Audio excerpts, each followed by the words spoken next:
Holy shit, I just watched the first episode of House of Dragons and I gotta say, it's good to be back! If House of Dragon is anything, it's the capable of returning to the world of Westeros that I miss so much. And director Miguel Sapochnik knows that the show would be compared to Game of Thrones, and rather than having strong willing his own interpretation, he doubles down on giving the audience exactly what they just want, just by his own account and not how they expected it to be. This results in perhaps the best episode of Game of Thrones since season 6, oh my god. House of the Dragon may have almost doubled the budget of its predecessor for its first outing. The show feels purposely small, no sooner than 10 minutes in and we're already knee deep in the personal relations and affairs and the local politics, exactly as we should be. Game of Thrones was always meant to end in a big note. Both Martin and D&D always wanted to end the series with movies. But along the way, it forgot what grounded millions of fans in the series between the audible gasp edge of your seat moments, its realism and characters. Battle of the Bastards, Hardhome, and the Battle of Blackwater were icing on top of the cake. Not the whole meal, but Sapochnik was responsible for all those great Game of Thrones moments. Understand this. And those were treated for the mandatory looming threat in the opening and a CGI dragon soaring through the sky before we get to the good stuff, and believe me, the good stuffs were pretty damn good. House of the Dragons gave us incest and female empowerment a lot of times, yet it never truly delved into the female friendships the way it did sisters or political adversary or an incest relationship we wanted to root for. Not that we necessarily wanted the last one, but it's compelling to see the show not repeat what worked on its mothership, but exploring new stories and new dynamics which equally fleshes out the world George Martin created. It certainly helps that Fire and Blood is finished for outline, but as we all know, it's up to the showrunners to pick and choose what they will use. Ryan Canadel and Michael Sapochnik have chosen right here, it seems. King Viserys may take the throne here literally in terms of space for the characters. This is very much Daemon, Rhaenyra, and Alicent's show. They are all compelling and distinguished characters with intriguing wants and desires, and the pilot works hard to tease such depths without giving too much away. Even in dialogue, Ryan Canadel has worked so hard to stay true to George Martin's work. The edgy responses, the dramatic philosophies, the subtle character work, it's all there guiding the audience back into a brand new world that sounds pleasantly familiar. It's precisely this focus on details that makes House of the Dragon feel like a less wannabe Game of Thrones like so many fantasy shows in the past decade tried to be, and more like the true heir to the throne. Yet something is still missing. Even in its lowest budget, smaller scaled first season Game of Thrones like, then still a faithful adaptation to George Martin's first book, which was stacked to the brim with stories, hundreds of characters, dozens of storylines, unique character dynamics. It was all laid out in the first hour, even or perhaps especially when you didn't understand any of it, yet you felt something was coming. And if you didn't feel that, well, Jaime pushing Bran out of the window woke you up. It certainly woke the fuck me up. This, however, is a post-season 8 world. The outcry for the final season of Game of Thrones was unlike anything witnessed in a modern-day fandom. Even the right-wing Star Wars fans must have looked in awe as regular viewers took to online petition and YouTube comments to voice their disdain. And you know what? You should be ashamed of yourself because you know this was inappropriate, right? But just from the beginning, you were just like what?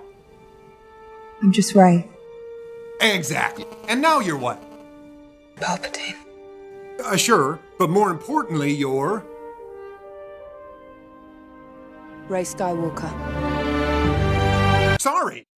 I'm trying to get you to say you're... Even if HBO has always played it as a small faction of the audience, their Game of Thrones repeat viewing numbers will tell the truth. It's hard to dismiss criticism when it's voiced anonymously by millions of people. And so House of the Dragon aims to do one thing: keep you in the loop, no head-scratching character turns, no big surprises, and everything that may remotely upset the viewers. This is the nihilistic world George Martin created after all, and it's also staged entirely, so there's no doubt the show feels the same way. This results in an excellent hour of television, if only because every single viewer in the world will like it. It also misses the one thing that made Game of Thrones the show to watch for every single viewer in the world: shocking twists. The equivalent to monsters cutting up limbs and demonizing children is a mysterious prologue with the expository voiceover. Something Game of Thrones would rather burst into flames before doing something. Like the mirroring of the lead doing something understandable but horrible, like cutting off a young man's head, is emphasized here as obviously something horrible, taking away the vital tension that made the Game of Thrones thrived as it swept audiences away from their own moral compass. And there are no moments like Bran falling out of the tower here, so I think you should be good. The ending of the pilot is kind kind of predictable and safe. Every trailer and even the posters already gave it away. Never mind that it foreshadows something that the Thrones viewers like myself already know will never happen. That clear mark turned out not to shock or even surprise the audiences, but giving them exactly what they want is the only part of House of the Dragon that feels notably on Game of Thrones like. And it remains to be seen if any story set in Westeros can survive without George Martin's classic subversion of expectations. House of the Dragon is more like Game of Thrones than even the final seasons of Game of Thrones. It's a return to form of smaller, more intimate scenes despite big budget establishing shots and more dragons. The new characters of the show feel so worthy that they can carry the show for me, even if they're far lesser numbers than Daenerys and Jon. House of the Dragon is the Westeros we know and love, from the costumes to dialogue to clothing design, but it's also something neither Targaryens nor the dragons are known for in George Martin's world. House of the Dragon for sure exceeded my expectations. It felt like the old Game of Thrones was back with the sheer brutality of it already. The sex, the straight back into scheming politics. Some of the scenes in the show were quite horrific and hard for me to watch, especially the scene when Viserys' wife was giving birth to their child. I just had to take off my headphones and I was just like, fuck, I can't listen to this part. But that's kind of what I love about the world of Game of Thrones. I mean, is that weird for me to say? Because it does keep me on the edge of my seat. And let's be honest, all of us that watch it kinda does enjoy the uneasy cover your eyes but I kinda wanna watch it type of pleasure from watching the violent scenes. It certainly delivered very early on that front. I shit you not, especially for Daemon Targaryen.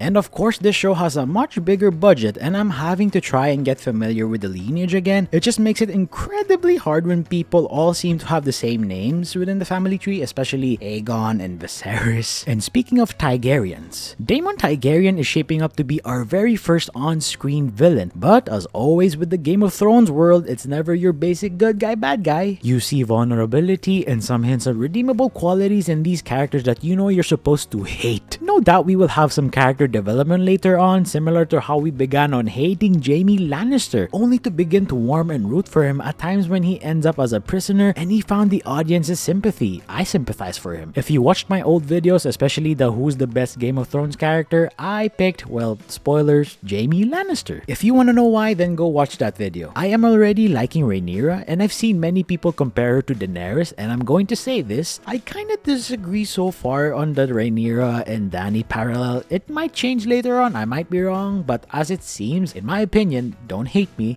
I want every gun we have to fire on that man.